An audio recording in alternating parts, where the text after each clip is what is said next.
I kind of liken it to like a freight train. You know, a freight train's like very big and slow, and that's like your goal. And it's really hard to get it going.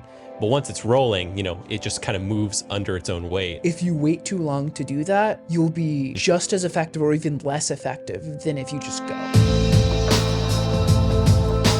Welcome back to the podcast, listeners. I am your host, Zachary Koch. And I'm your co-host, Matteo Guthrie. And you're listening to the Your Next Film podcast. Yeah. I said that really slow. It's okay. On this podcast, we talk about filmmaking. We're a couple of filmmakers. You know, we're trying to empower you. Yeah, we're trying to empower you and edify you. We have a lot to say about the topic, and you know, hopefully, our goal is for you to pick up on little things here and there. And for artists, by artists. For artists, by artists. And we're really just trying to, like Matteo said, empower you to create films, to go out there, just get stuff done, and have a good time while we're recording it. Today's podcast topic is maintaining momentum. All of us here have jobs that aren't filmmaking for a living. Otherwise, we would just be professional filmmakers and you wouldn't get this podcast because I would be selling lots of scripts.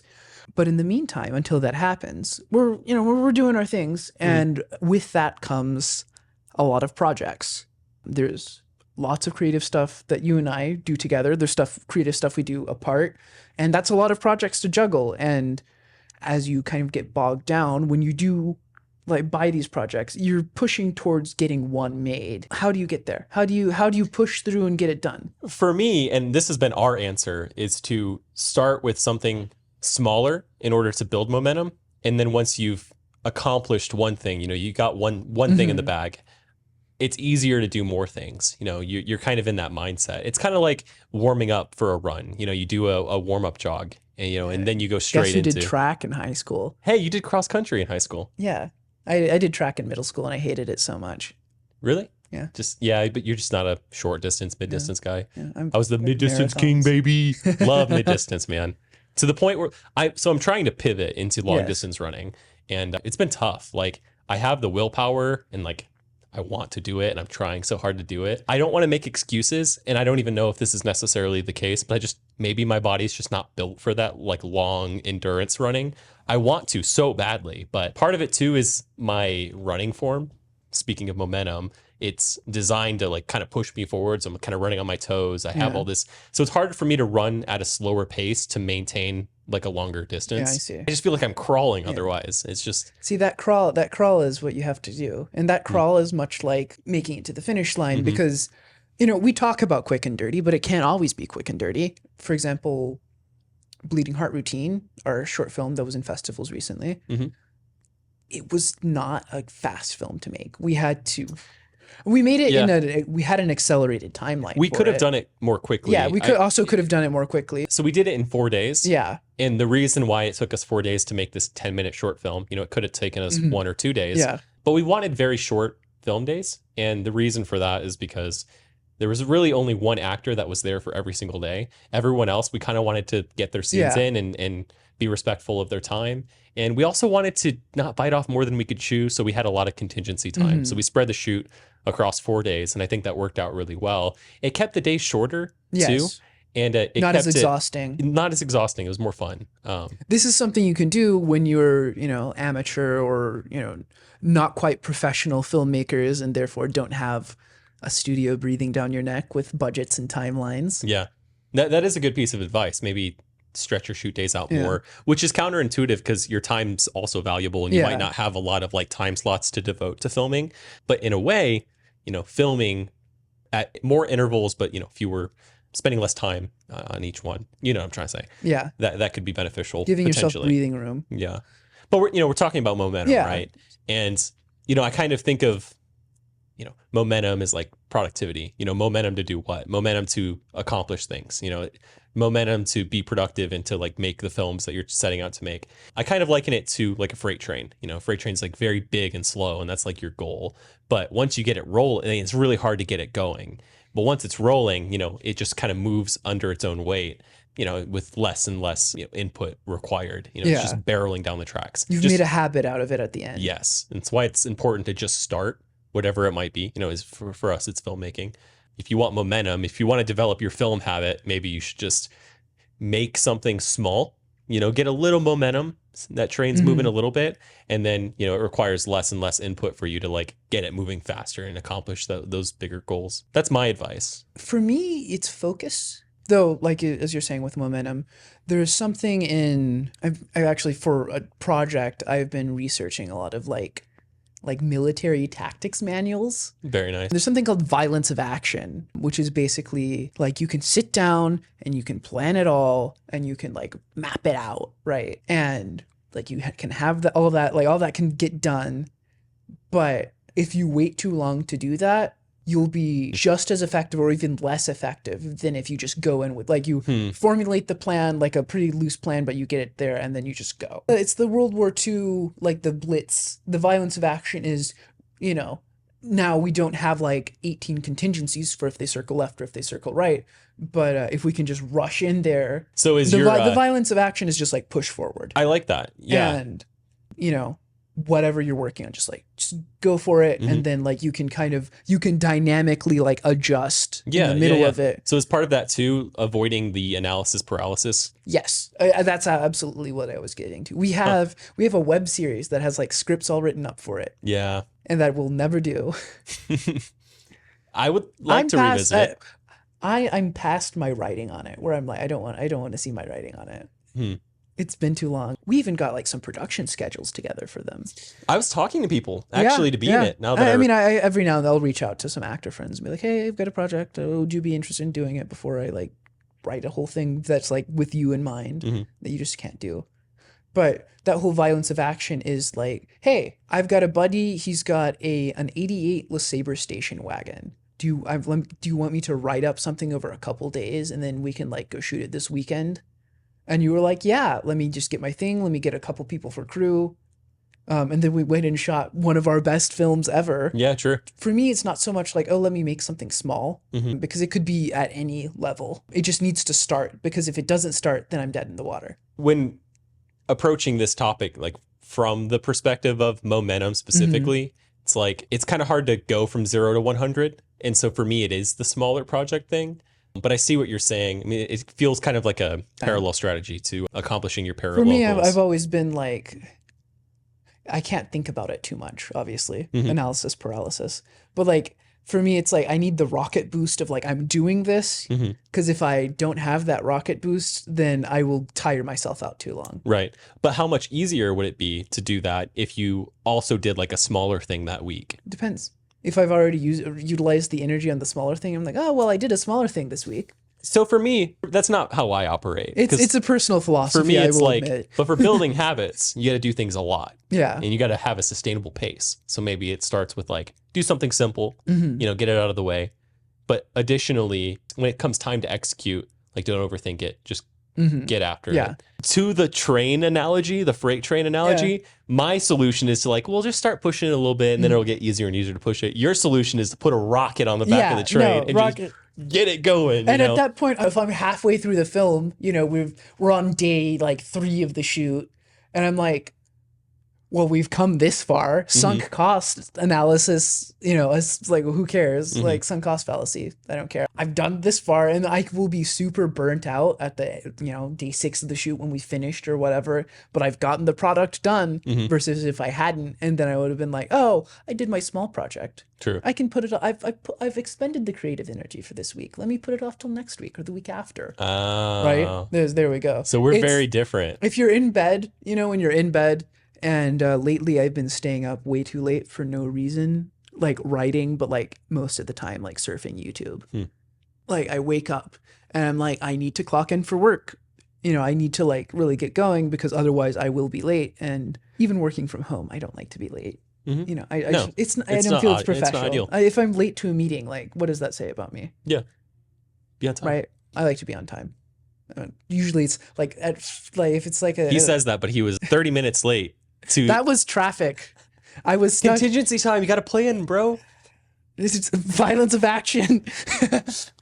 No, but like it's for me. It's like I'm in bed and I'm like I need to get out of bed, and I can be screaming at myself in my head like wake up, and I'm like no, I'm too tired. But I'm like wake up. You need to get dressed, get ready for work. Log on to that call at like 7:58 and like let them know So you're early here. for a call. I do a lot of kind of international calls, so it's early for me, but it's also like way too late for people, you know, across the ocean. Nobody's happy, but this is the only time we could work out.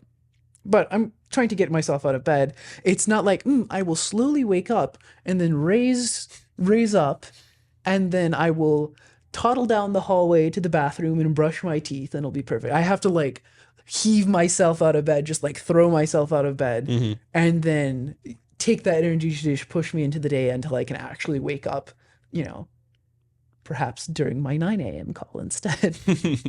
I kind of get that, especially with waking up. Yeah. Like if I've got to wake up the creativity in me. that can actually be really helpful in the morning. I do agree with that for myself anyway. Now imagine the entire month is just my morning.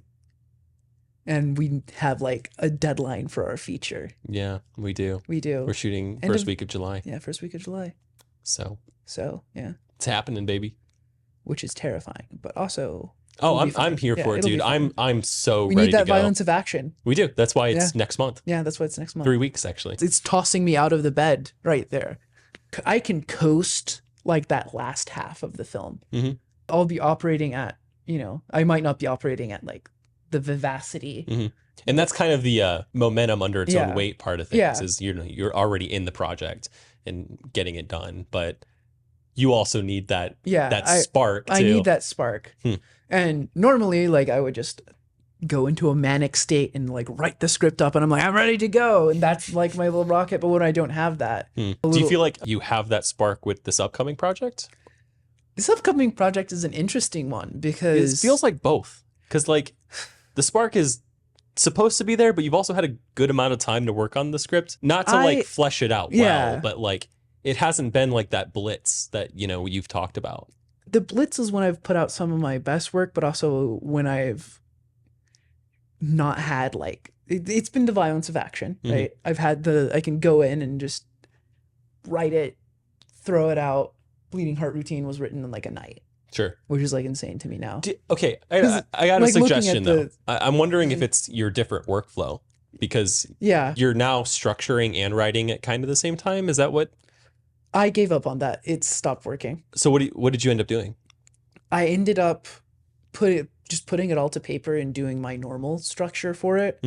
But at the same time, I really loosened up on it. Because this is, again, we're talking about like getting the momentum and like analysis there.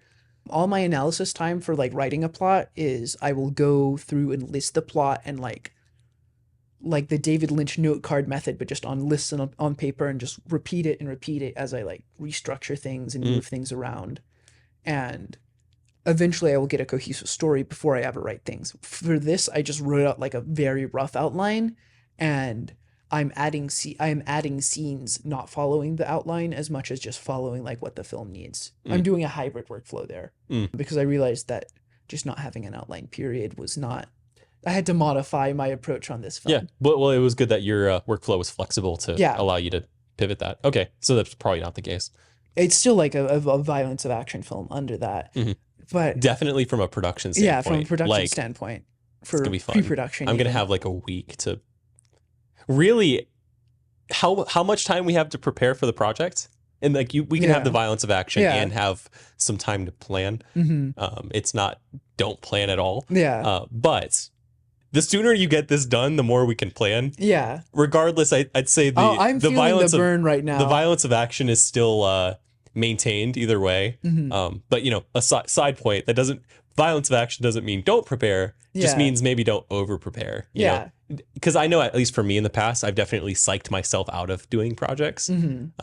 So like there is that element of with the web series especially, like we didn't make that because we didn't seize the moment to make it. And by the moment had passed, so like by the time we could do that, I was just like, well, I have other stories I want to tell. Yeah. Maybe we'll never revisit the web series, but maybe we will. I would like to. See, I don't like. There's two episodes in that I care about, and the rest is just filler for me. Then just make the two. Okay. Consider. Oh, you can rewrite it too. Okay, actually, that is the opposite of what I was going to say. I was going to say, imagine how busy you are. You know, it's a struggle to bust out a micro script for micro short. But we could just shoot one of those. It would offload some work on your end. We can just make them. Be cool. And yet, we're not doing that. We're doing a feature. That's true. Because Yeah, we need true. that violence of action. We just need to push on I'm it. just talking in the future. I know. By the way, speaking of violence of action, I'm making 2 features this year. You're making 2? I'm making 2. Okay. I'm making one alongside the other feature. Oh. Completely different feature. Writing it, starring in it, directing it, shooting it. Oh, I thought this was going to be like Zack drives Matteo nuts on screen, making him star in another feature. That'll like be the third feature. Ah, okay. 3 features. Look at this guy. This is actually really good advice because I have a really great concept for a film that's very doable. I can do it by myself. I can self-film it. It's gonna be hard, but like, it's all very doable. You know, very heavy on the visuals. Very sad though, but it's going to be cool. If I don't end up making this film, the reason will be because I didn't take this approach of violence of action, which you're calling it.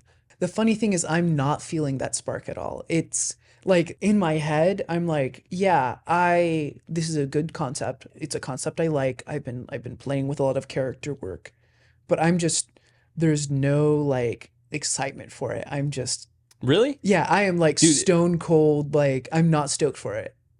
You don't want to make it?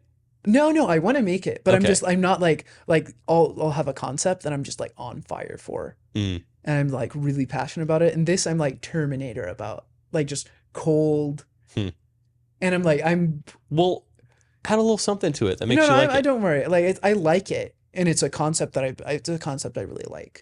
I'm not saying like, oh, this I don't care at all about this movie. That's not what I'm saying. But I'm just saying like about this movie, I'm not like amped up creatively about it. This is like, oh, this is like normal. I kind of see what you're saying. Because like when you first pitched it to me, I'm like, cool, that's what we'll do. Yeah. And I like it for like, it's got elements that I'm looking for. But it took me a while to really warm up to it fully. Because I didn't have that right away. But what it took was me having like now I know how I'm going to approach it. Yeah. It's going to be like really cool. Basically, I needed to figure out what I was trying to say with the project and find a way to communicate that. I even found out what I was trying to say, and I was like, I don't know. Like, well, there's the technical aspect, but there's like kind of a personal from the personal aspect, I'm like, I know what I'm saying with it. I know what I'm doing with it. That feels like the technical aspect. Yeah. Like this is what it technically is about. Like this is like my guiding star, right? I even know what it's personally about. That's a very personal question. You'll see when you read the script. I won't give it away. Great. I can't wait. Hopefully end of next week. That is. Ooh. I'm getting there. I've been working on it. Cool. Hold me to it. Yeah. Then I can tell Rowan, I'm like, I can't go out anywhere this week. I have to finish the script, and she'll be so pissed at me. It'll be great. It's okay. Just give her my number and be like, take it up with Zack. Take it up with Zack. He's making me. And then if I see a call from you next week, I'm gonna be like, it's probably not Matteo. I'm gonna give it to my wife, and they get to yell. She won't be mad anymore. No, she'll be like, hi. But with this I feel like very clinical about it in an interesting way, and how that'll translate to like getting the momentum on this project will be interesting. Okay. Because this is. Like, obviously I'm passionate about this project. I want to get a feature done. We've talked about getting a feature done, but getting the momentum on this will be very interesting because the feature script I finished before this was a 3-year passion project. 3 years because I had a bunch of stuff come up and I just ignored the script. But like, I had been no less excited on year 1 than on year 2, than on year 3. But like, this current project though doesn't even. It's not even on a year time scale. Yeah, this current project. But like maybe with it took you time to warm up to the Doom script. No, it didn't. No? You were gung ho day one. Like literally, like I thought about it. I got it all together in my head like 2019.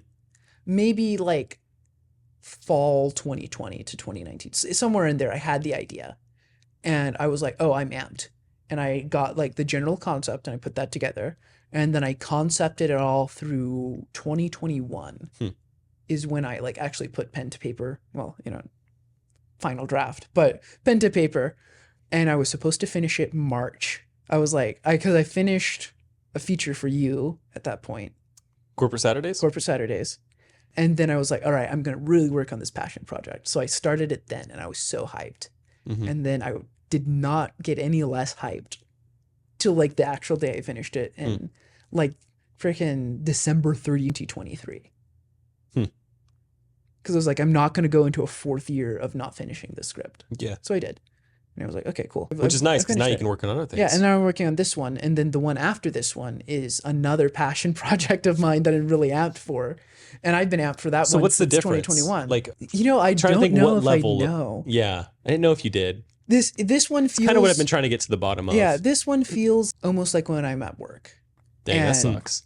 No, I love my job. I love to write. Just like the word craft is something that I like. When I put together a luxury car commercial, I love that. When I'm putting together pharmaceutical commercials, I love that. When I'm putting together marketing for a pharmaceutical email, like, that's not a sexy subject. Nobody wants like, oh yeah, take this random pill that reverses some random disease. But you can still find joy in the craft. I find joy in the craft, and I find joy in like what I'm doing with this. But I feel like a lot of this film hinges less on what I'm doing with the writing and more on the visuals for you. Like you will be doing a lot of the heavy lifting with this.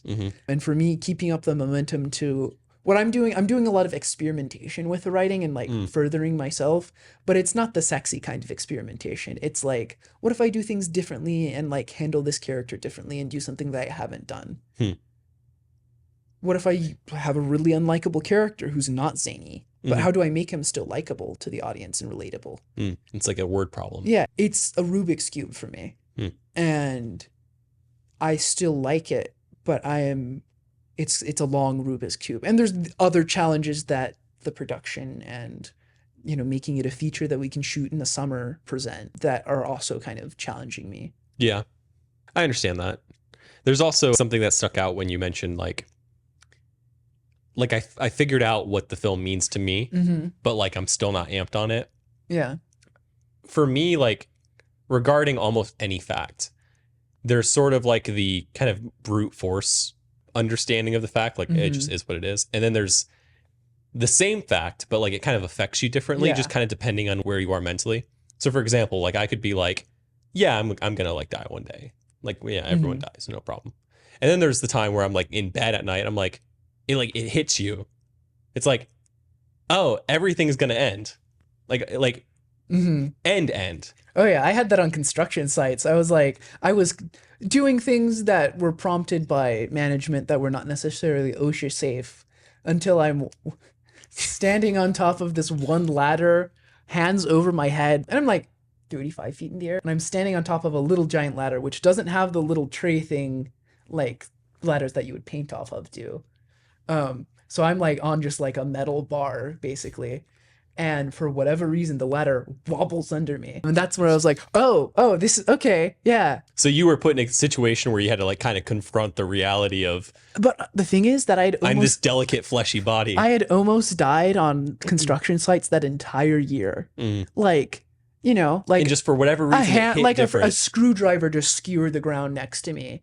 Things happen. Yeah, for that's sure. why you wear a hard hat. But like, it was in a way that a hard hat would not have mattered for me because I was like leaning over. I was like, I've almost been impaled, And I was like, oh, well, that's messed up. I almost died, but like it didn't. Yeah, for whatever reason, it just God hit different. back into me. I was like, oh. So I ride a motorcycle. Yeah, and I've been in some close calls, not because of me, but just.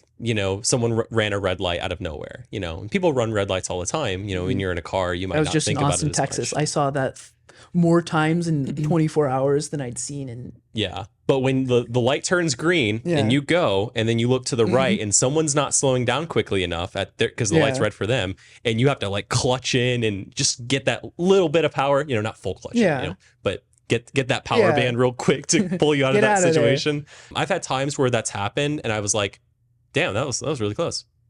Didn't care. Didn't care. And then I was confused about the fact that I didn't care. I was like, I feel like I should have been affected more by that. Like that was very. I did almost. Like I almost got hit. Like very, very close. And I was like, no problem. And then there's other times where like someone like makes a sudden move, like almost goes into my lane for like a second, and I'm like, oh my god, bro, I almost died. Like freaking out. And it's kind of like an equivalent scenario. So I'm just wondering if. It's a similar thing with like you figured out what the film's about. Yeah. And it's like, cool, that's what it's about. But like maybe you haven't gotten to the point where it's like it resonated fully? I don't know. I'm feeling it with my brain, but I'm not feeling it with my heart. But Yeah. I don't know if the project was ever one that I was like had my heart on as much as I was like, I'm writing this to like solve the Rubik's Cube. This might be a math problem script for me.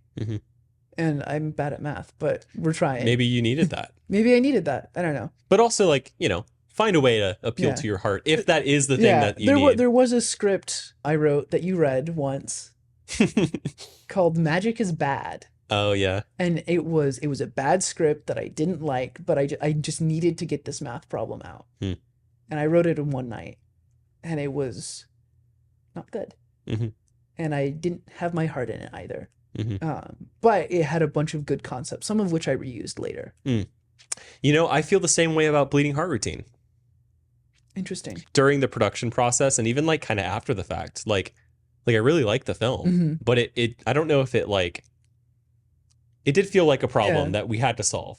Like we had to make that film. Yeah. And I'm very proud of it. Oh yeah. For us, then we especially had to make that film because it was not like we had flashier projects than Bleeding Heart Routine. Tons of But that wasn't the point to make a flashy project. Yeah. It was to put out a solid product. Yeah, and be like confident in our abilities, you know, and get other people on board with our abilities. And so we just made a solid film. That was the goal. Which is what this feature is for us, I feel.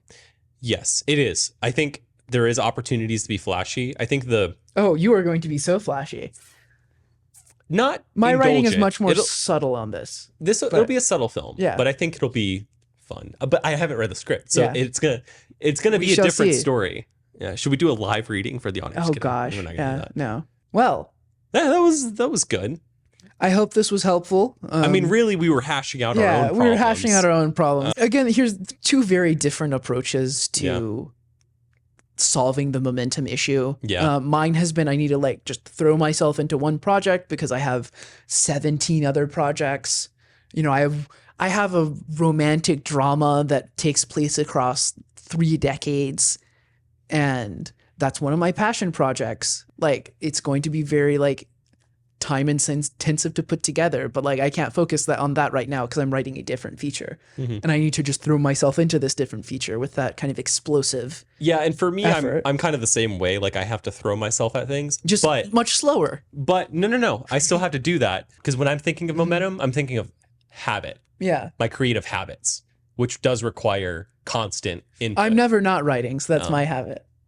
Well, I need you to write to film stuff. Although that hasn't been the case lately. I've been making various things. But like for me, it's like if I get out of the habit, like I need to keep doing that thing for it to be fresh on my mind for me to be like, oh, I should be doing that right now. But if I hadn't made a film in like a year, it's not going to occur to me right this second, or at least it's less likely that it'll occur to me at any given moment to make a film if I haven't made one in a year. That's why you got to keep it keep it fresh, you know. It's so my answer to the momentum problem is like more of a habitual coming from a habitual angle, and you're talking about like the starting, the inciting incident, right? I need to incite because I know at some point everyone does. I will fall out of the habit and rest because that's just how I work with scripts. Is like, oh, I need to take a creative rest, which we'll do an episode on it later because we've talked about the intake period. Yeah. So okay. So you keep the habit going by like not overthinking it. Yeah, I'm in a boom bust cycle. But it's still important to you to keep the habit by doing things regularly. But I need to get out of the rest cycle. And I know what you do by throwing yourself into throwing myself to the next one. Regardless of the size of the project. Regardless of the size. Which I would tend to agree with. We've done it with microfilm. Yeah. We've done it with not a microfilm. We've done it with this feature coming soon to theaters near you. This will be like the first the first kind of big film in a while. I mean, Bleeding Heart Scene was kind of the last one. It's 2 years ago now, isn't it?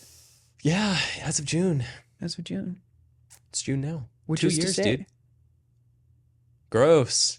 Speaking of death, we've done stuff. We're rapidly approaching that. It seems stagnation. Like. Speaking of different approaches to filmmaking, go check out episode 8. Good transition. Where we talk about specifically what I look for in a project and what he looks for in a project. I'm looking at different parts of a project than like you are from like a writer content perspective.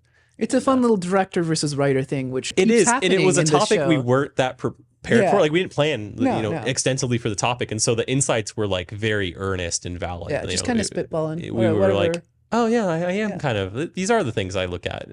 I haven't really internalized that necessarily. We hope this was helpful. We hope you we really gleaned do. something. We hope that maybe you have your own strategies for momentum. If you have a completely different strategy, roast us in the comments. Or yeah. Or be nice about it. Yeah, or be nice about it. I mean, you could say the same thing, Whichever. but just decide to make it nice. Challenge. Be nice about it in a roasting way. Our audience is cool though. Clearly. They've been engaging with the videos, and it's been great. Hit that bell if that's a thing anymore. That's still a thing. Hitting the bell. that's- Yeah. But when we see the engagement, it kind of tells us that, we're doing something worthwhile, and it feels good to feel like you're doing something worthwhile with your limited life.